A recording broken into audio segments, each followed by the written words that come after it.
रामचंद्राय वेदसे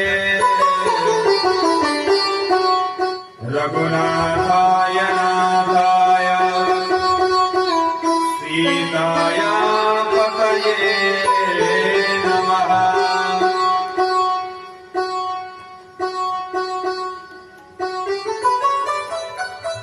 परम मंगलमय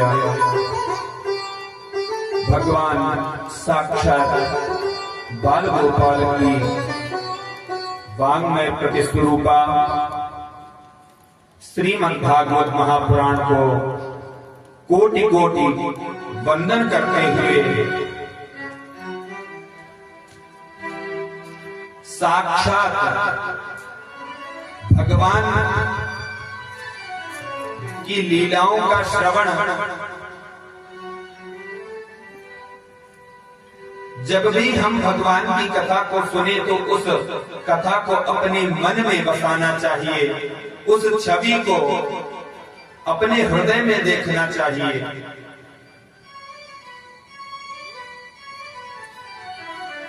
आज हम सभी यहाँ पर भगवान की कथा श्रवण करने के लिए उपस्थित हुए हैं। आए सर्वप्रथम दो बार भगवान का नाम स्मरण, तदनंतर आगे कथा में प्रवेश करेंगे। नाम स्मरण से हमारी मन, बुद्धि और वाणी पवित्र हो। पवित्र मन के द्वारा ही कोई भी कार्य करना चाहिए। मान लीजिए आपके पास कोई भी थाली है, बर्तन है, चाहे वो सोने या चांदी का क्यों ना हो, लेकिन जब तक वो पवित्र नहीं है तब तक उसका कोई भी उपयोग प्रयोग नहीं कर सकते। तो इसलिए हमारा मन तो है, पर उस मन को भगवान के नाम संकीर्तन से एक बार आए पवित्र करें और उस पवित्र मन के द्वारा भगवान की कथा का श्रवण करें, जिससे कि सभी का कल्याण हो। बोलिए बांके बिहारी लाल की श्रीमन्नारायण नारायण नारायण श्री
अच्छा, तो कल कौन कौन उपस्थित था कथा में? हाथ उठाएंगे। कौन कौन कल कथा सुन रहा था? सुन रहे थे आप? तो कल कथा कहाँ तक पहुंची थी बताइए परीक्षित जी। हाँ, कल कथा कहाँ तक पहुंची?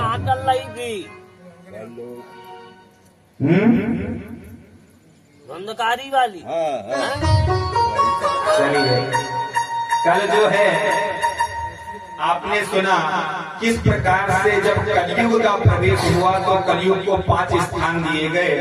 5वें स्थान के रूप में उसको स्वर्ण दिया गया। स्वर्ण में रहने को, स्वर्ण में जब रहने को दिया गया तो परीक्षित के ही सर पर सवार हो गया, जिससे कि उन्होंने जो है समीक ऋषि का अपमान किया और उन्हें आज से 7वें दिन तक्षक काटने से मृत्यु होगी, ऐसा श्राप प्राप्त हुआ।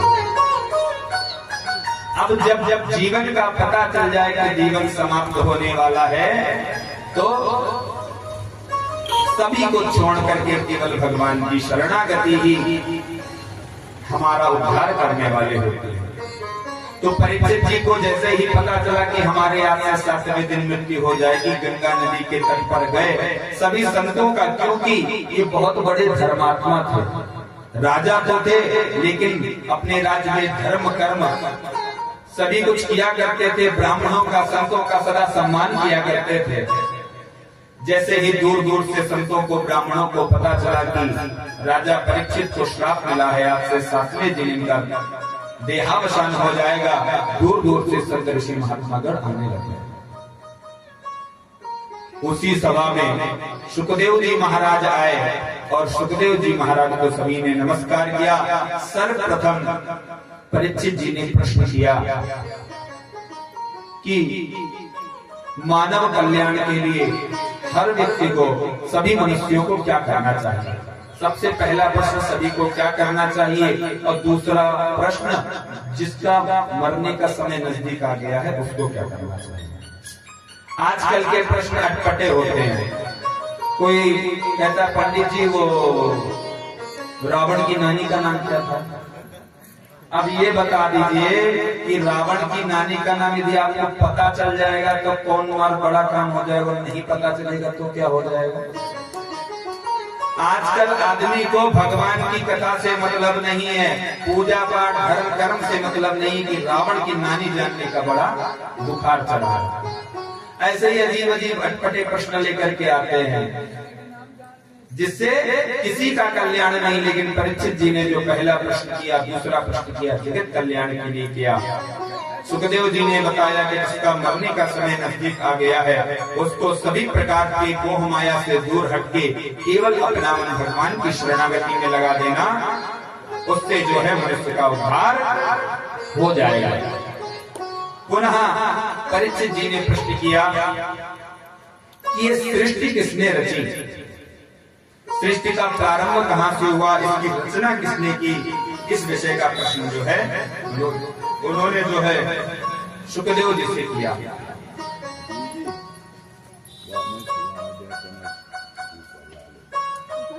जिस समय भगवान नारायण योग निद्रा में सर्प की शैया पर सुशोभित होकर के शयन कर रहे थे, उसी समय उनकी नाभि से एक कमल उत्पन्न हुआ। सृष्टि विशेष जैसे ही प्रश्न किया तो कहते हैं आकाशात् पतितं तोयं यथा गच्छति सागरं सर्वदेव नमस्कारान् केशवं प्रति गच्छति। हम जहां कहीं भी पूजा करते हैं उसका आधार भगवान नारायण है, भगवान नारायण के पास ही जाती है। वैसे सृष्टि नारायण से ही निकलती है और अंतिम में नारायण में ही विलुप्त हो जाती है। तो जैसे ही यहाँ पर इन्होंने सृष्टि विषयक प्रश्न किया तो पुनः और नारायण जी का जो योग निद्रा में जो थे वहां से प्रसंग उन्होंने बतलाया कि जिस समय भगवान विष्णु योग निद्रा में थे उनके नाम से कमल उत्पन्न हुआ। कमल उत्पन्न हुआ, उस कमल से ब्रह्मा जी का प्रादुर्भाव हुआ। अब ब्रह्मा जी प्रकट हुए तो अब क्या करें, तो चारों तरफ देखा तो चारों तरफ जल ही जल दिखाई दे रहा, जल ही जल दिखाई दे रहा। तो क्या किया, सोचा चलो नीचे उतर के देखते हैं शायद कुछ मिल जाए। नीचे उसका मार्ग पकड़ के उतरना प्रारंभ किया, बहुत समय बीत गया लेकिन उसका अंत छोर कुछ भी प्राप्त नहीं हुआ। तब उनको एक आकाशवाणी शब्द सुनाई दिया, क्या, तपम गुरु, तप करो। तब उन्होंने 10,000 वर्ष तक वहीं पर जो है उसी कमल के ऊपर विराजमान होकर के भगवान नारायण का ध्यान किया। भगवान नारायण प्रसन्न हुए और प्रसन्न होकर के भगवान वहां पर प्रकट हुए और ब्रह्मा जी से कहा कि आगे, उन्होंने कहा है प्रभु अब बताइए हमारा कार्य क्या है, हमारा कार्य क्या है। उन्होंने कहा कि जाओ और जाकर के सृष्टि की रचना करो। अभी ब्रह्मा जी अभी अभी तो पैदा ही हुए थे, वो हमारे से बालक जैसे नहीं, वो तो पूर्ण रूप में प्रकट हुए थे। तो बोले कि हमें तो कोई ज्ञान ही नहीं है, हम सृष्टि कैसे रचे, हम सृष्टि कैसे रचे, हमें तो कुछ ज्ञान ही नहीं है। तब भगवान नारायण ने उनको चतुर श्लोक की भागवत में जो है उनको ज्ञान दिया, भागवत का ज्ञान दिया, चारों वेदों का ज्ञान दिया।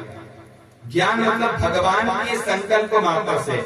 हमें कोई भी यदि यहाँ से वहां भी जाना है तो हमें थोड़ा परिश्रम करना पड़ता है, लेकिन भगवान के कार्य कैसे होते हैं, जैसे हम अपने मन में कुछ सोचते हैं और वैसे ही भगवान को बस एक चिंतन किया, वो कार्य पूरा भगवान ने चिंतन किया। तो ब्रह्मा जी को चारों वेदों का, 18 पुराणों, शास्त्रों सभी का ज्ञान हो गया। अब उन्होंने सोचा कि हम सृष्टि को आगे बढ़ाएं। सर्वप्रथम उनके मन से जो है सनकादिक ऋषि उत्पन्न हुए।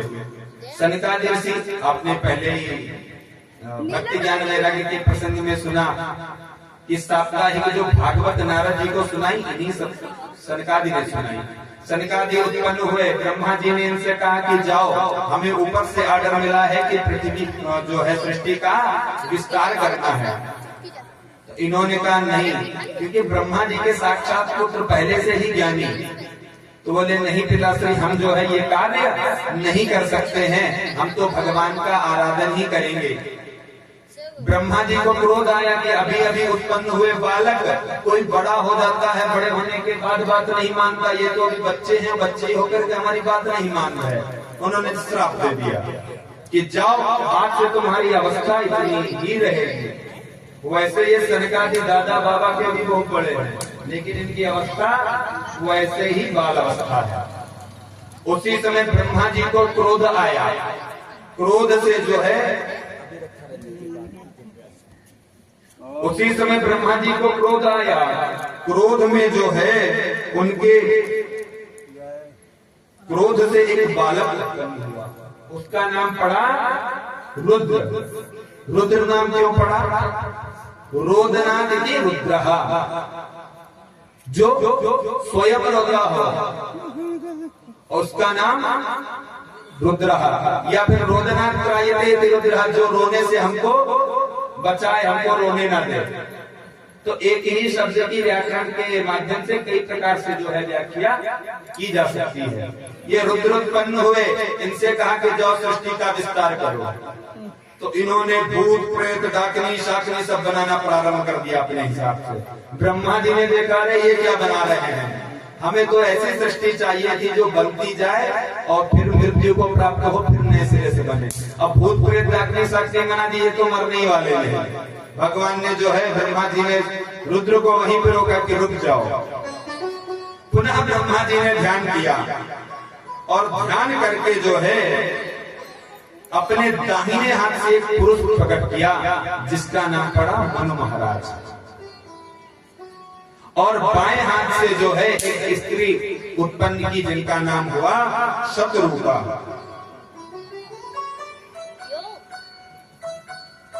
इन मनु शतरूपा के जो है मनोस्तु शतरूपायाम तिस्रः कन्या जगतिरे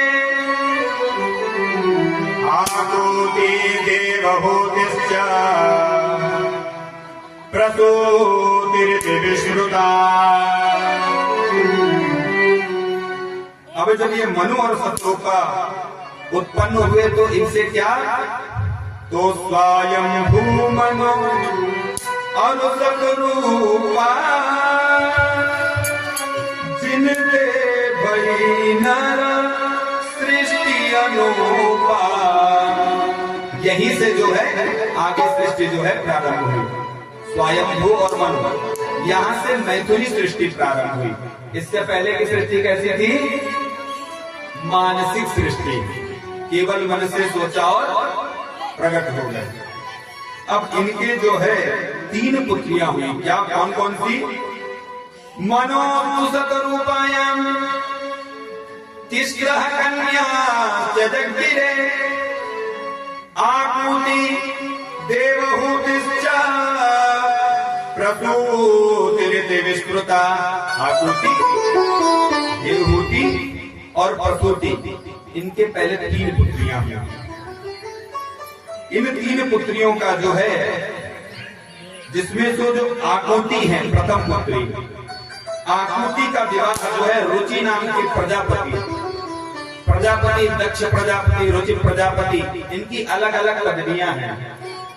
कोई होम मिनिस्टर है तो कोई अलग अलग, कोई इस चीज का मंत्री, कोई वित्त मंत्री है, कोई रक्षा मंत्री होता है नया कि नहीं।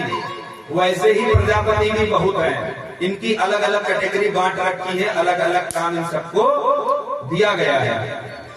तो इनकी जो पहली पुत्री थी उनका रुचि प्रजापति के साथ विवाह हुआ और इनके पुत्र हुए यज्ञ। यज्ञ नारायण भगवान नारायण के 24 अवतारों में यज्ञ नारायण भगवान का भी एक अवतार है। बोलिए यज्ञ नारायण भगवान की जय। इनकी पत्नी का नाम हुआ दक्षिणा। कई बार आप जब पूजन या यज्ञ करते हैं तो आचार्य जी के मुख से कहते हुए सुना होगा कि दक्षिणा दीजिए वरना यज्ञ पूरा नहीं होगा। क्योंकि हमारे सनातन धर्म की जो पूर्णता है, पति पत्नी मतलब 2 स्वरूप है, पति पत्नी दोनों से ही जो है सृष्टि है, दोनों से ही परिवार है, दोनों से ही समस्त है। वैसे ही यज्ञ है और यज्ञ की पत्नी है दक्षिणा। तो इसलिए जब यज्ञ में दक्षिणा दी जाती है तो उस यज्ञ की पूर्णता हो जाती है। इसके बाद जो इनकी दूसरी बहन थी देवहूति, इनका विवाह हुआ कर्दम ऋषि के साथ। किसके साथ हुआ, कर्दम ऋषि के साथ हुआ। और इनके जो है 9 कन्याएं हुई, अरुंधति, अनुसुईया इत्यादि। अनुसुईया माता का प्रसंग आपने सुना होगा। एक बार त्रिदेव परीक्षा लेने गए तो माता अनुसुईया ने नहीं की परीक्षा ले ली, बालक बना के जो है और पालने में लिटा दिया। तब लक्ष्मी इत्यादि देवियां करके इनको जो है वापस लेकर के गई। तो सतीत्व में कि इनके पास कोई अन्य तपस्या नहीं थी, केवल सतीत्व के बल पर इन्होंने भगवान को भी बालक बना दिया। सत्य, आपने जालंधर नाम का एक राक्षस के विषय में सुना होगा। ब्रह्मा जी के द्वारा जो उत्पन्न हुआ और सभी लोग, विष्णु जी, शंकर जी, सभी लोग उसको मारना चाहते थे, लेकिन मार नहीं पाए। क्यों? उनकी पत्नी थी वृंदा। वो इतना सत्य तो मजबूत था कि कोई भी उनका कुछ भी नहीं कर सकता। यदि माताएं यदि अपने पतिव्रत धर्म का यदि सही से पालन करें तो उनके पति का बाला का बाधा भी नहीं हो सकता। इनके जो एक पुत्र हुए कपिल मुनि, कपिल मुनि भी भगवान के 24 अवतारों में आते हैं। इन्होंने सांख्य दर्शन का निर्माण किया। हमारे 4 वेद हैं, 6 शास्त्र हैं और षड दर्शन है। दर्शन कितने हैं? षड दर्शन। दर्शन के नाम से ही पता चलता है, जब आप सृष्टि और परमात्मा, जब आप सृष्टि और परमात्मा के विषय में अपनी दृष्टि को खो दें कि क्या सही है, क्या गलत है, क्या ब्रह्म है, क्या नित्य है। कहते हैं ब्रह्म सत्यम जगन मिथ्या जीवो ब्रह्मैव न परः। ब्रह्म ही सत्य है। सत्यम परम धीमहि, आपने प्रारंभ में सुना होगा भाग में। सत्यम किसकी उपासना की गई? तो सत्य। सत्य क्या है? क्या है सत्य? ब्रह्म सत्यम। केवल वो जो ब्रह्म है वही सत्य है, और बाकी जो कुछ भी दिख रहा है वह सब असत्य है। तो इन कपिल मुनि ने अपनी माता को सांख्य दर्शन का जो है ज्ञान दिया, जिसको पा करके उनकी माँ ने जो है भगवान की भक्ति को प्राप्त किया। इनकी जो तीसरी बहन हुई प्रसूति, इनका विवाह हुआ दक्ष प्रजापति से। किससे हुआ? दक्ष प्रजापति से, जिसके आदि पराम्बा शक्ति माता सती के रूप में जिन्होंने जन्म लिया। सती के रूप में जन्म लेकर के भगवान शिव जी से विवाह हुआ, और विवाहोपरांत कुछ कारणवश जो है इनका भी जो है बन नहीं पाया। विश्वास कहते हैं होना चाहिए। जहां विश्वास नहीं होता है, कितना भी मजबूत संबंध हो, एक ना एक दिन टूट जाता है। इन्हीं मनु शतरूपा के 2 पुत्र भी हुए, जिनका अभी आगे बहुत अच्छी कथा आने वाली है। जो लोग कहते हैं ना हमें मंत्र नहीं आता है, हमें पूजा नहीं आती, तो हम कैसे भगवान को मनाएं? आजकल सबका प्रश्न यही होगा कि नहीं होगा? होगा ना, क्योंकि सब लोग तो विद्यालयों में जाके संस्कृत पढ़ते नहीं, विधि विधान को जानते नहीं, तो भगवान क्या हमें मिल सकते हैं? तो उसी की एक बहुत सुंदर कथा हम आपको सुनाएंगे। तो मनु और शतरूपा के 2 पुत्र हुए, उत्तानपाद और यज्ञ। अब सबसे पहले जो है उत्तानपाद के विषय में जो है पहले इनके वंश का वर्णन करते हैं। इन दोनों के अपने अलग अलग वंश चले, और इनके अपने अपने वंश में बड़े ही शूरवीर धर्मात्मा जो है राजा हुए। इन राजा उत्तानपाद का विवाह पहले हुआ किसके साथ में? सुनीति नाम की पत्नी है। जैसा कि नाम से ही समझ में आ रहा है, सुनीति। सु मतलब सुंदर, नीति मतलब नीतिवान। जैसे कि हमारे परीक्षित जी कह रहे थे कि हमारी जो धर्म पत्नी थी वो बहुत ही नीतिवान थी। वो सदा ही हमें अच्छे मार्ग पर लेकर आती, हम बार बार जो है उनकी बात नहीं सुनते और दूसरे मार्ग में चले जाते। वैसे ही यहाँ पर इनकी पत्नी है, इनका नाम है सुनीति। सुंदर नीति, भगवान की आराधना करने वाली, अपने पति का सम्मान करने वाली और विधि विधान से अपना जीवन यापन करने वाली। लेकिन इनके कोई संतान नहीं है। बहुत समय बीत गया, इनके कोई संतान नहीं हुई। इनको चिंता होने लग गई। हम तो अपने घर की चिंता होती, इनको राज्य की। भगवान राम ने सीता जी का परित्याग क्यों किया? वैसे राम जी ने सीता जी का परित्याग नहीं किया। लोग कहते हैं, जो लोग राम जी का विरोधी है, कहते हैं हमने पत्नी को छोड़ दिया। और जब छोड़ नहीं था तो विवाह काहे को किया? तो राम जी ने नहीं छोड़ा। सीता जी ने जब ये देखा कि समाज में जो है विरोध हो रहा है उनके नाम को लेकर, और राम जी धर्म संकट में फंसे हुए हैं। किसमें? धर्म संकट में, क्योंकि राजा भी है तो राजकाज भी देखना, और सीता जी के पति हैं तो पति का भी धर्म निभाना है, राजा का भी धर्म निभाना है। अब राम जी चिंतित हो उठे कि क्या करें। तब सीता जी ने देखा, कहते हैं ना, धीरज धर्म मित्र और नारी आपत्ति काल पर किए चारी।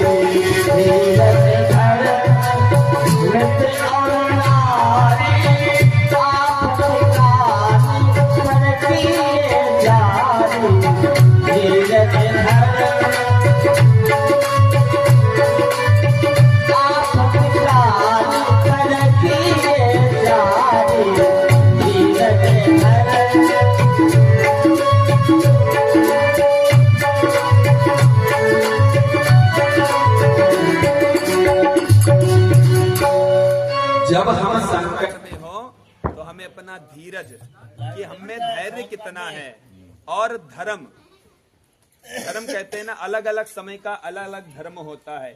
पिता का धर्म अलग, पुत्र का धर्म अलग, राजा का धर्म अलग, प्रजा का धर्म अलग। तो जब हम संकट में होते हैं तो धीरज, धर्म, मित्र और नारी। तो जब सीता जी ने देखा कि राम जी कुछ भी निर्णय नहीं ले पा रहे हैं, धर्म संकट में पड़े हैं कि प्रजा के पक्ष में निर्णय लें या पत्नी के पक्ष में लें, है ना, यही बात थी ना। तब वहां पर सीता जी ने स्वयं निर्णय लिया कि हम जो है अब ग्रह का त्याग करके जाकर के जंगल में किसी ऋषि के आश्रम में जाकर के अपना आगे का जीवन व्यतीत करें, क्योंकि हम अपने पति को इस दुविधा में नहीं देख सकते। वैसे ही देवी सुनीति ने उत्तानपाद को देखा कि ये अपने कोई संतान न होने के कारण बहुत ही दुखी है, और सुनीति ने विचार किया कि मेरे द्वारा शायद मुझमें ही कोई कमी है, इसीलिए हमें कोई संतति प्राप्त नहीं हो रही है। उन्होंने उत्तानपाद से कहा कि हे प्रभु, आप ऐसा कीजिए, आप दूसरा विवाह कर दीजिए। उत्तानपाद ने कहा, नहीं, मैं ऐसा नहीं कर सकता हूँ, मैंने तुम्हें अपनी पत्नी रूप में स्वीकार किया, तुम्हारा पालन पोषण करना, तुम्हारा ध्यान रखना मेरा कर्तव्य है, और मैं तुम्हें छोड़कर के विवाह नहीं कर सकता।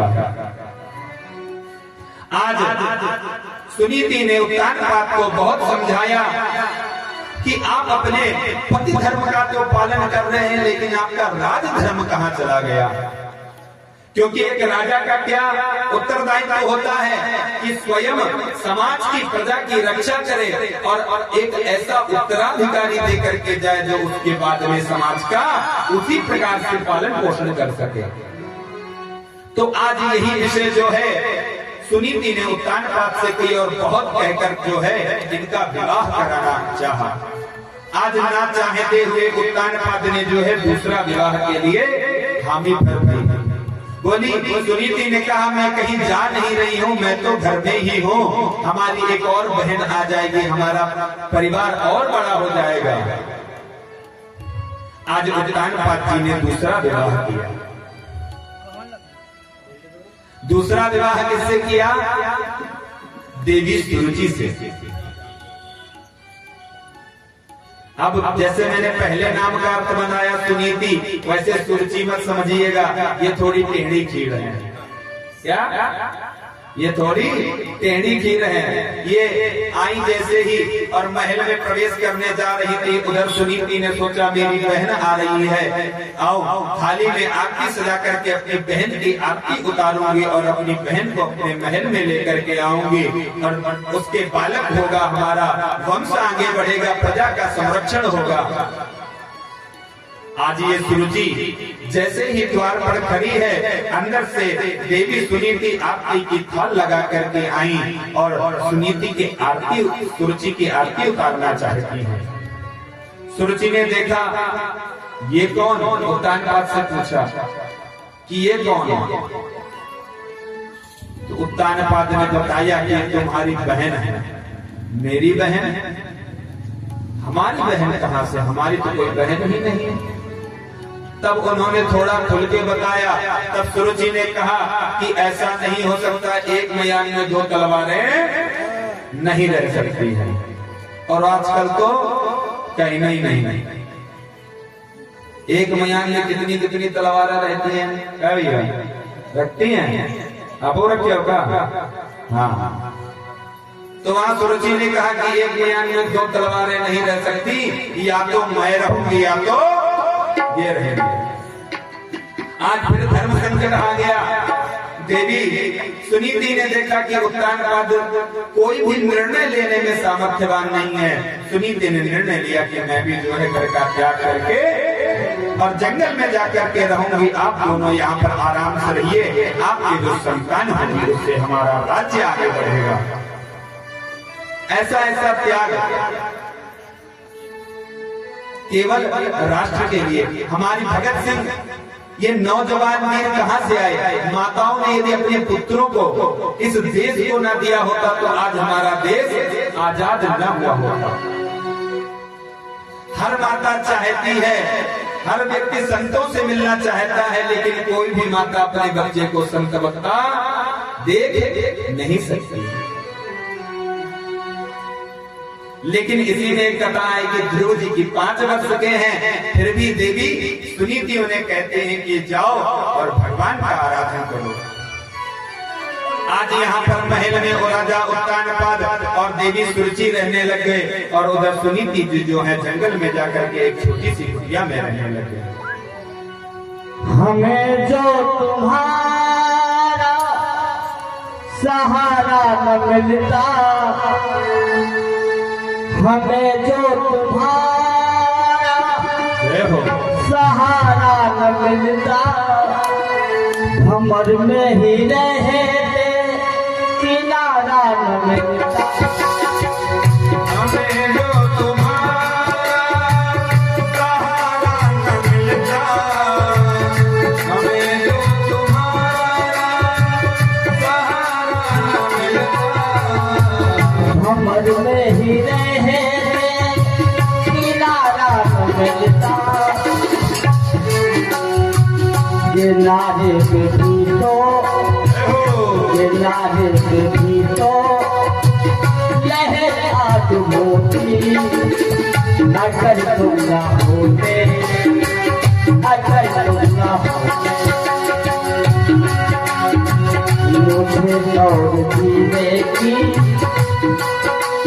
चाहत न होती, अगर तुम ना होते, अगर तुम ना होते, मुझे और जीने की चाहत न होती, अगर तुम ना होते, अगर तुम ना होते। बोली वृंदावन बिहारी लाल, बोलिए वृंदावन बिहारी लाल की जय। तो इस प्रकार से जो है सुरुचि और राजा उत्तानपाद महल में और देवी सुनीति जंगल में रहने लगे। कुछ समय व्यतीत हुआ, राजा उत्तानपाद एक बार शिकार खेलने के लिए जंगल गए। जंगल गए तो जंगल में बहुत समय बीत गया, अंधेरा हो गया, आसपास कोई भी स्थान उनको नहीं दिख रहा था, बहुत प्यास लग रही थी। दूर दृष्टि गई तो देखा वहां पर एक दीपक जल रहा था, तो सोचा कोई ना कोई अवश्य वहां पर रह रहा होगा। ऐसा चिंतन करके आज राजा उत्तानपाद वहां उस कुटिया के पास पहुंचे। कुटिया के पास पहुंच करके आवाज लगाई, कोई है जो मुझे जल दे सकता है? मैं बहुत समय से प्यासा यहाँ पर घूम रहा हूं। आज जैसे ही देवी सुनीति ने शब्दों को सुना, वो अंदर से जल लेकर के आई। देखा कि उनके पतिदेव वहां पर सामने खड़े हैं। उन्होंने जल वहां पर दिया, उनका पाद प्रक्षालन किया और अपनी कुटिया में बुलाया। राजा उत्तानपाद उस रात्रि को वहीं पर विश्राम किया, वहीं पर रुक गए और अगली सुबह जो है देवी सुनीति का हालचाल पूछा। उनसे रहा नहीं गया कि एक समय ये था जब इनके आगे पीछे दासियां घूमा करती थी और आज ऐसा समय आ गया है कि ये कुटिया में स्वयं जंगल में जाकर के लकड़ियां काट कर लगाती हैं और अपना भोजन बनाकर खाती हैं, अपना जैसे तैसे अपना जीवन यापन कर रही। पर कभी भी आकर के ये नहीं कहा आजकल तो यदि कोई बात बिगड़ जाए और तलाक का न पले वक्त तो हमारे सनातन धर्म में तो तलाक जैसी कोई चीज है ही नहीं, लेकिन आजकल के समाज में जो है ये परंपराएं आ गई और यदि कोई किसी नौबत आ भी जाए तो तुरंत जो है केस करके आधा माल अंदर। लेकिन यहाँ पर देवी सुनीति जो है ये कभी कुछ मांगने नहीं गई कि आखिर हम भी तुम्हारी पत्नी है, हमें भी जो है जीवन यापन के लिए कुछ दीजिए। आज यहाँ पर राजा उत्तानपाद ने देखा कि इतने कष्ट में रह रही हाल चाल लेकर के वापस अपने नगर को गए। भगवान की कृपा से इधर देवी सुरजी गर्भवती हुई, उसी समय जो है भगवान की कृपा से जो है इधर देवी सुनीति भी गर्भवती हुई। उधर जो है इनके पुत्र उत्पन्न हुआ जिसका नाम इन्होंने रखा उत्तम। क्या रखा? जो देवी सुरजी से पुत्र उत्पन्न हुआ उनका नाम रखा उत्तम। और इधर जो देवी सुनीति के पुत्र उत्पन्न हुआ इन्होंने नाम रखा ध्रुव। बोलिए ध्रुव जी महाराज की जय।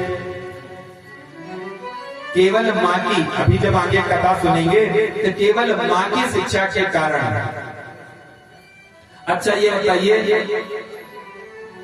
कथा किसको किसको समझ में आ रही है? किसको किसको कथा समझ में आ रही है? सबको आ रही है? कहते हैं एक बार एक गुरुजी के पास एक चेला गया, कहा गुरुजी कुछ ज्ञान दे दीजिए। गुरुजी ने कहा क्या ज्ञान दे दे भैया हम आपको? आजकल के शिष्य गुरु से ज्यादा जानकार होते हैं। कहते वैसे गुरु सब कुछ दे दीजिए, कुछ तो आशीर्वाद दे दीजिए। तो गुरुजी ने कहा क्या ज्ञान दे दे? बोले कि कुछ गीता का ज्ञान दे दीजिए। तो उन्होंने सब कुछ समझाया। सर्वोपनिषदो गावो दोग्धा गोपाल नंदनः पार्थो वत्सा सुधीर भोक्ता दुग्धम गीता अमृतम महत्। अब इधर शिष्य ने कहा वाह गुरुजी क्या आपने बात कही, इतनी अच्छी बात आपने सुनाई, ऐसा लग रहा है कि जैसे साक्षात अमृत झड़ रहा है। गुरुजी ने कहा जब सामने सुनने वाले श्रोता बार बार हुकारी भरे तो ऐसा लगता है कि सब समझ में आ रहा है। तो गुरुजी ने थोड़ा सोचा कि परीक्षा ले ले भक्त की, क्या बात है अगर कुछ समझ में ना आया हो। तो गुरुजी ने कहा चलो फिर भी सब समझ में आया, यदि कुछ समझ में ना आया हो तो पूछ लो। उसने कहा गुरुजी वैसे तो सब समझ में आया लेकिन एक बात समझ में नहीं आई। तो गुरुजी ने कहा वो भी पूछ लो, क्या समझ में नहीं आया? बोला कि गुरुजी वो दो गधा कौन थे? अभी आप लोग को भी समझ नहीं आई। दो गधा कौन थे? तो पहले श्लोक को सुनिए फिर समझ में आएगा। सर्वोपनिषदों गावो मतलब सभी उपनिषदों को गाय बनाया किसने? भगवान नारायण ने। सर्वोपनिषदों गावो और दोग्धा गोपाल नंदनः और दोने वाला कौन है? भगवान नारायण। सर्वोपनिषद सभी उपनिषदों को गाय बनाया, दुहने वाले भगवान नारायण बने। पार्थो वत्सः, पार्थ किसे कहा गया? अर्जुन को। अर्जुन को वत्स बनाया और गीता रूपी ज्ञान जो है उससे दुहा गया। तो सर्वोपनिषदों और दोग्धा, दोग्धा संस्कृत में कहते हैं दुहने वाला। क्या दुहने वाले को क्या कहते हैं? दोग्धा। तो वही उसने प्रश्न किया कि ये दो गधा कौन है? गुरुजी चक्कर में पड़ गए। अभी तो कह रहा था सब समझ में आया, अभी कह रहा दो गधा कौन है? तो गुरुजी ने कहा एक तुम और एक हम। तो ऐसा ना हो कि हम यहाँ सबको समझाते रहे और बाद में आप पूछेंगे गुरुजी दो गधा कौन थे? है? तो इसलिए कहीं यदि कुछ समझ में ना आए तो उसी समय प्रश्न कर सकते हैं। अब ये बालक बड़े होने लग गए, ये बालक बड़े होने लग गए। इधर जो है ध्रुव जी अपने जो वहां पर जंगल में ऋषि महात्मा हैं उनके बालकों के साथ खेलते हैं, और इधर जो है उत्तम ये भी बड़े होने लग गए। एकदा सुरचे पुत्रम् अंग्यमारोप्य लालयन् उत्तमं नाररक्षन्तम् ध्रुवं राजाभ्यनन्दना। एकदा सुरचे पुत्रम्, एक बार जो है ये सुनीति जी का जो पुत्र है अपने मित्रों के साथ खेल रहा था, तो बालक उसके पिता को लेकर प्रश्न करते हैं। जब छोटे छोटे बालक होते हैं तो अपने आसपास के बालकों को चिढ़ाने के लिए कोई ना कोई मैटर खोज के लाते हैं। तो वहां के बालकों को पता चला कि इनके पिताजी नहीं है, तो हर बात पे जो है बालक तुम्हारे पिताजी पिताजी पिताजी को लेकर चिढ़ाते थे। अब बार बार ध्रुव जी जाएं अपनी माता के पास और प्रश्न करें कि माता जी हमारे पिता कौन है। अब बार बार तो जो है कुछ ना कुछ बहाना करके देवी सुनीति जो है इनको टाल देती कि जाओ। एक बार क्या हुआ, इनको बहुत बुरा लगा, इनके मित्रों ने इनको चिढ़ाया। ये अपनी माँ के पास गए और कहा माता मेरे पिता कौन है। आज तक मैंने अपने पिता के विषय में जब भी आपसे पूछा सदा ही आपने बताने से मना कर दिया, कभी मेरे पिता के विषय में नहीं बताया। कहीं भी कोई विषय होता है तो उसके पिता आते हैं, उसका संरक्षण करते हैं, लेकिन आज तक मेरा पालन पोषण माता आपने किया, मेरे पिता कौन है। आज ये महाराज ध्रुव जो है रोने लग गए और माता से पूछने लग गए। माता ने बहुत मना करने का प्रयास किया, लेकिन ध्रुव जी इस बार नहीं माने। अब देवी सुनीति ने सोचा कि सीधे सीधे बताना सही नहीं रहेगा, तो घुमा करके बताया क्या कि पालन करता। कहते हैं जनिता चोपनेता च यंच विद्या प्रयच्छति, जनिता चोपनेता च यंच विद्या प्रयच्छति। जो हमको जन्म देने वाला है, जनिता चा उपनेता चा, जो हमें यज्ञों को भी धारण कराता है। यज्ञ विद्या प्रयच्छति,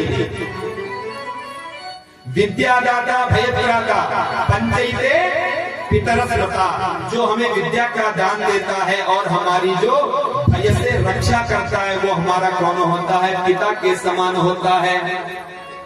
तो यहाँ पर सुनीति ने कहा कि राजा हम सबका पालन करने वाला है, हम सबका रक्षा करने वाला है, ये राजा ही तुम्हारा पिता है। आज जैसे ध्रुव जी महाराज ने सुना कि राजा ही हमारा पिता है, तो वो सुनते ही भाग पड़े कि आज तो मैं अपने पिताजी से मिलकर ही रहूंगा।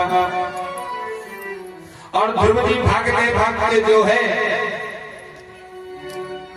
महल में पहुंचे। वहां पर देखा तो सिंहासन पर उत्तानपाद हैं और उत्तानपाद अपनी जो है अपनी जिंघा पर अपने बालक उत्तम को खिला रहे हैं। अब ध्रुव जी वहां पर दौड़ते दौड़ते कहा पिताश्री पिताश्री। अब राजा ने देखा कोई बालक आ रहा है। बालक आया, बालक सीधे जाकर के जो दूसरी गोद खाली थी गोद में जाकर के बैठ गया और राजा उत्तानपाद भी उसको प्यार करने लग गए। तब तक उधर से जो है देवी सुरुचि आई। देखा कि अरे राजा की गोद में मेरा पुत्र है तो ठीक है, ये कोई दूसरा बालक कहां से आ गया। जैसे ही देखा और जैसे ही पास में गई और उसका हाथ पकड़ के ऊपर से नीचे की ओर झटक दिया। ध्रुव जी महाराज नीचे गिर पड़े। गिरने के बाद वे रोने लगे। तब तक सुरुच ने पूछा कौन है रे तू और यहाँ कैसे आया, तेरी हिम्मत कैसे पड़ी, तू राजा की जाके गोद में बैठा। कौन है तू? तब ध्रुव जी महाराज ने बताया कि मैं देवी सुनीति का पुत्र हूँ। अच्छा, वो जिसको मैंने घर से निकाल दिया, आज वो अपने पुत्र को भेज रही है कि वो तो राजपाट ले नहीं पाई, अपने पुत्र को भेज करके राजपाट का हिस्सा प्राप्त करना चाहती है। तब देवी सुरुचि ने कहा, क्या कहा? तपसाराध्य पुरुषम तस्कीवानुग्रहेण मे गर्भे त्वं साधयात्मानं यदीच्छसि कृपासनं। यदि तुम अपने पिता की गोद पाना चाहते हो, यदि तुम सिंहासन पाना चाहते हो, तपसाराध्य पुरुषम, जाओ और तपस्या करो। क्या कहा? कि जाओ और तपस्या करो, और तपस्या करने से जब भगवान तुम पर अनुग्रह करेंगे, तस्सीवा अनुग्रहेण में, जब भगवान नारायण तुम पर अनुग्रह करेंगे, गर्भे तुम साधयात्मानं, तुम मेरे गर्भ से उत्पन्न हो।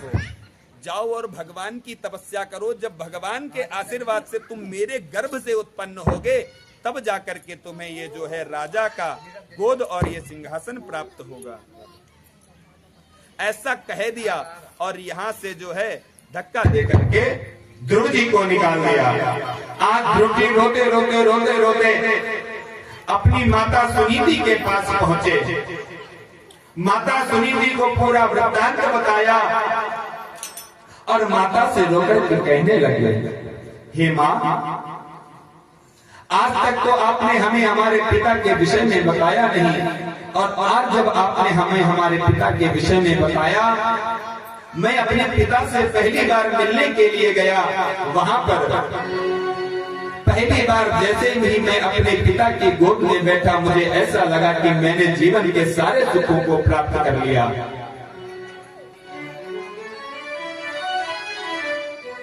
लेकिन कुछ ही देर में देवी सुरुचि आई और उन्होंने वहां से मुझे धक्का देकर के निकाल दिया। माँ, देवी सुरुचि ने कहा है कि यदि तुझे तुम्हारे पिता की गोद चाहिए तो तुम्हें भगवान नारायण की आराधना करनी होगी, और उनकी तपस्या से जब मैं उनके गर्भ से जन्म लूंगा, तभी जाकर के मुझे मेरे पिता की गोद प्राप्त हो सकेगी। आज माँ ने जैसे ये शब्द सुने, उनको भी बहुत कष्ट हुआ, लेकिन कैसे कैसे करके उन्होंने बालक को शांत करना चाहा कि ऐसी कोई बात नहीं है, तू शांत हो जा। लेकिन ध्रुव जी के मन में वो बात लग गई थी। आज इन्होंने माता सुनीति से पूछा कि माता, हम उस नारायण को, भगवान को कैसे प्राप्त कर सकते हैं? माता सुनीति ने कहा कि उस परमात्मा को प्राप्त करने का एकमात्र साधन है सब कुछ छोड़ करके, सब कुछ त्याग करके जंगल में जाके भगवान की आराधना करने से ही, जब हम उसको स्मरण करते हैं सब कुछ छोड़ करके, सर्वधर्मान् परित्यज्य मामेकं शरणं व्रज अहं त्वां सर्वपापेभ्यो मोक्षयिष्यामि मा शुचः। गीता में भगवान श्री कृष्ण कहते हैं कि जो भी व्यक्ति सभी को सर्वधर्मान्, कोई नियम नहीं, कोई कर्म नहीं, कोई व्यवस्था नहीं, सभी कर्मों को, सभी विधानों को, सभी नियमों को छोड़ करके केवल मेरी शरणागति में आ जाओ। जिस प्रकार से एक छोटा सा बालक खेलते खेलते मिट्टी से लथपथ हो जाता है, मिट्टी से पूरा नहा लेता है, और जैसे ही उसको माँ देखती है क्या करती है, तुरंत उसको पास में बुलाती है, उसके पूरे मल को स्वच्छ करके अपने पास ले लेती है। वैसे ही जब व्यक्ति बुरे कर्म अच्छे कर्म करके सब थक जाता है और भगवान की शरणागति में चला जाता है, तब भगवान उसके सारे पापों को धुल करके उसको स्वच्छ बना करके अपनी शरणागति प्रदान कर देते हैं। बोलिए भक्तवत्सल भगवान की जय। तो आज माता ने ये कहा, माता ने तो ऐसे बोल दिया, लेकिन अभी उन्होंने निश्चय कर लिया मैं तो जंगल जाऊंगा और मैं भी जाकर के भगवान की तपस्या करूंगा। माता सुनीति ने बहुत मना करने का प्रयास किया, लेकिन ध्रुव जी नहीं माने। कहा कि माता, मैं तो भगवान की तपस्या करूंगा और मैं तो अपने पिता की गोद।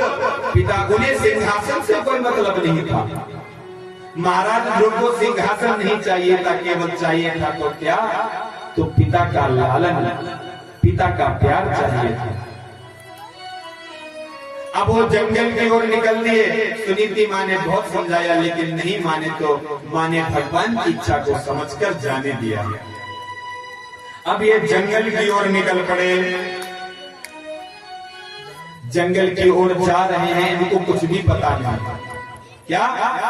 कुछ भी पता नहीं। जा रहे नारद जी ने देखा ऊपर से कि एक बालक छोटा सा भी 5 वर्ष की आयु, और 5 वर्ष की आयु में जो है ये भगवान का नाम जप करने जा रहा है। इसको डर नहीं लग रहा क्या?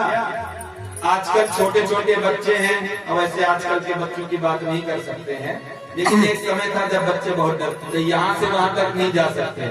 आजकल के बच्चों की तो बात नहीं की जा सकती। तो नारद जी ने सोचा कि इतना छोटा सा बालक है, ये जंगल में अकेला जा रहा है, थोड़ी सी परीक्षा लेते हैं। जैसे हनुमान जी की परीक्षा ली गई थी, ये कार्य पूरा कर पाएंगे कि नहीं, वैसे ही यहाँ परीक्षा लेने आए। नारद जी आए और बोले, हे बालक, कहाँ जा रहे हो? ध्रुव जी ने देखा, संकहे प्रणाम किया। बोले, मैं जा रहा हूँ भगवान नारायण की तपस्या करने। बोले, तपस्या करने? बोले, इधर जंगल की तरफ कहाँ जा रहा है?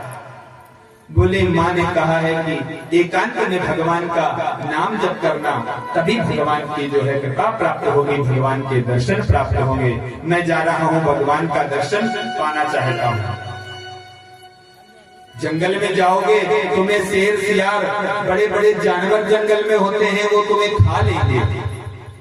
आज इनको किसी प्रकार का भय नहीं है। इन्होंने नारद जी से कहा कि मैं नहीं जानता हूँ कि जंगल में क्या है, मैं तो मेरे प्रभु से मिलने जा रहा हूँ। अब प्रभु जैसे जहाँ मिलना चाहेंगे मिलेंगे।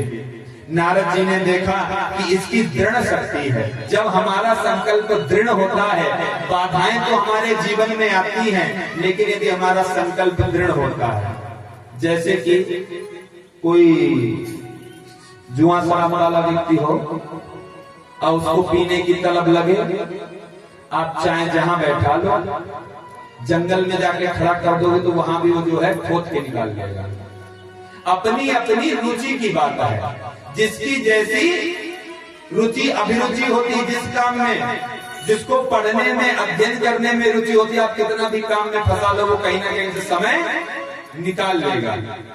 जिसकी जैसी अभिरुचि होती है, जिसकी खेलने की अभिरुचि है, पता चला 5 मिनट पहले पढ़ने बैठाया, 5 मिनट बाद क्रिकेट खेलेगा। वैसे ही जब नारद जी ने देखा कि ध्रुव जी का जो है निश्चय दृढ़ है भगवान की प्राप्ति से ही, तो उन्होंने कहा, बिना गुरु बनाए तो कोई भी सिद्धि हो ही नहीं सकती है। तब नारद जी ने ध्रुव जी को वहीं पर गुरु मंत्र दिया, वहीं पर द्वादशाक्षरी मंत्र दिया, जिसका किस प्रकार से जप किया आगे बताएंगे। आए हम सब भी भगवान के द्वादशाक्षरी मंत्र का जप करें। वैसे तो यदि मैं शास्त्र की बात कहूँ कि ये मंत्रों का अधिकार हर किसी को नहीं होता है। नाम तो ऐसे सब जप सकते हैं, लेकिन आजकल चल रहा है तो कोई नहीं, किसी एन प्रकार लोगों का उद्धार हो, यही उद्देश्य है। क्या है? उद्धार ही होना है ना। अभी ट्रेन कहीं से कहीं के लिए चलाई जाए तो चाहे अभी आपको यदि एसी में टिकट नहीं मिला तो क्या करोगे? अरे चलो जनरल में घुस जाओ। अरे ट्रेन तो वहीं जा रही, पहुंचना तो वही है। तो एन प्रकार भगवान का भजन करके आए हम सब भी उस परमात्मा से अपनी विगति को, उनसे अपनी मति को उनके चरणों में जोड़े। आए 2 बार भगवान नाम स्मरण, तदनंतर आगे कथा में जुड़े। ओम नमो भगवते वासुदेवाय। ओम नमो भगवते वासुदेवाय। ओम नमो भगवते वासुदेवाय। ओम नमो भगवते वासुदेवाय। वासुदेवाय नंदनंदनाय। वासुदेवाय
बोलिए भक्तवत्सल भगवान की जय। आज यहाँ पर भगवान नारद से जो है गुरु मंत्र लिया और उसका श्रद्धा के साथ आजकल लोग कहते हैं कि हमें कोई किसने किसने गुरु बनाए हैं आज तक, हाथ उठाएं, बनाए हैं गुरु। आज तक कई लोग हमें मिलते हैं, हमने कहा भैया गुरु बनाया, बोले आज तक कोई अच्छे गुरु जी मिले ही नहीं। हमने कहा वाह, अब तो शिष्य ऐसे हो गए जो गुरु की परीक्षा लेकर के गुरु बनाते हैं। हमें कोई आज तक अच्छे गुरु जी मिले ही नहीं। और जबकि आपकी जहां श्रद्धा हो जाए, आपका जहां विश्वास टिक जाए, वहीं से आपका उद्धार निश्चित है। एक बार क्या हुआ, एक राजा की पुत्री थी। राजा की पुत्री, उसको ऐसा लगा कि हमें भगवान का आराधन करना चाहिए और वो सब कुछ छोड़ के जंगल में चली गई। उधर से जो है एक चोर आ रहा था। चोर को पता चला कि यहाँ पर एक जो है राजा की पुत्री रहती है, वो भगवान का बहुत पूजन भजन करती है। तो इस चोर ने क्या किया, साधु का वेश धरा और वहां पर चला गया। अलख निरंजन देखा कि साधु जी आए हैं, प्रणाम किया, भोजन वोजन जलपान पूछा। गुरु जी यदि कोई भगवान को प्राप्त करने की कोई यदि विधा आप जानते हो तो बताएं। हाँ मुझे पता है भगवान को कैसे पाया जाता है। राजा की पुत्री को जंगल में ले गया, जंगल में ले जाके एक पेड़ से बांध दिया, बोले कि यही बंधी रहो, भगवान कुछ ही देर में आने वाले हैं। और इधर ये चोर गया, वहां जो भी कुटिया में जो भी सामान था सब लेकर के रफू चक्कर हो गया। अब ऊपर से भगवान ने देखा, अरे ये तो चोर बाबा बन के हमारे भक्त को ही लूट के चला गया। अब ये बंदी है, गुरु जी ने कहा है भगवान आएंगे, गुरु जी ने कहा है तो जरूर आएंगे, आएंगे कि नहीं आएंगे। अब गुरु जी ने कहा तो भगवान को भी आना पड़ा। भगवान आए, प्रकट हो गए, बोले पुत्री आंखें खोलो, ये अपने बंधन से मुक्त हो। वो कोई गुरु जी नहीं, वो तो चोर था, छलिया था। आज ये जो राजा की पुत्री है, इन्होंने मानने से इनकार कर दिया। अरे आप भगवान होंगे ठीक है, आपको बारंबार नमस्कार है, लेकिन जब तक ये बंधन आके हमारे गुरु जी नहीं खोलेंगे तब तक हम इन बंधनों को खोलेंगे नहीं। आज भगवान गए ढूंढ के, कहीं ये चोरी कर रहा था, पकड़ के लाए इसको, पकड़ के लाए तो इसने आया और इसने क्षमा मांगी कि मैं तो चोर था। तो उस राजा की पुत्री ने कहा कोई बात नहीं गुरुजी, अब तो आप हमारे गुरुजी हो, चाहे आप चोर हो क्या हो, लेकिन आपकी भक्ति से हमें परमात्मा भी मिल गए। तो यदि हम अपनी भक्ति अटूट रखते हैं तो पत्थर में भी भगवान है, और नहीं तो सारा संसार भ्रमण कर लें, सारे तीर्थों में भ्रमण कर लें, आपको भगवान कहीं नहीं मिलेंगे। वैसे ही गुरु ने जो मंत्र दिया, उस मंत्र को विश्वास के साथ जपने के लिए आगे जो है जंगल में गए और इन्होंने कठिन तपस्या की। कैसे तपस्या की? तो कहते हैं तिरात्रांते तिरात्रांते कपेथ बदरासनः आत्मवृत्य नुसारेण मासं नित्येर्चयन् हरिम्। अब इन्होंने तपस्या करना प्रारंभ किया तो पहले महीने में तिरात्रांते 3-3 दिन में उठते, एक बार भगवान का जो मंत्र मिला, द्वादशाक्षरी मंत्र, एक बार जपना प्रारंभ किया तो 3 दिन में उठना, और कपित कपल बेर इत्यादि खा करके और पुनः जो है भगवान का नाम स्मरण करने के लिए बैठ जाना। ऐसा 1 महीने किया। दूसरे महीने में क्या किया? द्वितीयं च तथा मासं षष्ठे भको दिने तृणपर्णा विवेशिनी कृतान्नोऽभ्यर्चयत् विभुम्। दूसरे महीने में 6 दिन में उठते, सदे अर्घ को 6 दिन में उठते, और तृण पत्ते जो वहां पर सूखे पड़े होते, फल नहीं खा रहे हैं, केवल पत्ते खा रहे हैं और पानी पी रहे हैं। ये दूसरा महीने में किया। तीसरे महीने में और आगे बढ़ के यहाँ पर तो कब 2 मिनट बैठे, हल्की सी टांग दर्द हो गई, पूजा खत्म। अब ये तीसरे महीने में और कठिन प्रारंभ किया। क्या किया? तृतीयं चानयं मासं नवमे हनि अभक्ष्य उत्तमश्लोकम् उपाधावत् समाधिना। अब तीसरे महीने में जो है नवमे अहानी 9 दिन में उठने लग गए। अब खाना भी, पत्ते भी खाना बंद कर दिया, केवल जल पिया और पुनः भगवान का नाम स्मरण करने के लिए बैठ गए। आगे जो है चौथा महीना आया। चौथे महीने में किस प्रकार से किया? तो आगे व्यास जी कहते हैं, चतुर्थमपि वै मासं द्वादशे हनि वायुभक्षोदितस्वासो ध्यायं देवमधारयत्। चौथे महीने में और कठिन तपस्या प्रारंभ कर दी। हम लोग थोड़ी देर बैठने के बाद दर्द होने तो आसन बदल लेते हैं, कुछ सस्ता वाला आसन जिसमें दिक्कत ना हो। ये अपनी कठिनता को और बढ़ाते जा रहे हैं। चौथे महीने में, तीसरे महीने में तो जल पीते थे, चौथे महीने में वो भी बंद कर दिया। अब तो केवल वायु, ऐसे करके योग ज्ञान के द्वारा वायु भक्षण करते, केवल सांस लेते।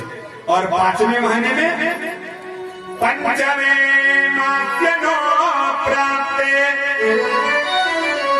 जितस्वासो नृपात्मजः ध्यायं ब्रह्म पदैकेन तस्थौत्थाणुरिवाचलः। 5वें महीने में जितस्वासो, सांस भी लेना बंद कर दिया, और ध्यायं ब्रह्म पदैकेन, एक पैर पर खड़े होकर के, ध्यायं ब्रह्म पद एकेन, एक पैर पर खड़े होकर के भगवान का आराधन करना प्रारंभ कर दिया। अब तो 5वें महीने में जो है उधर इंद्रासन, ब्रह्मासन सभी डोलने लग गए, क्योंकि जब तपस्या की पराकाष्ठा पूर्ण होती है तो सभी लोग हिलने लगते हैं, उसके तप से, उसके बल से।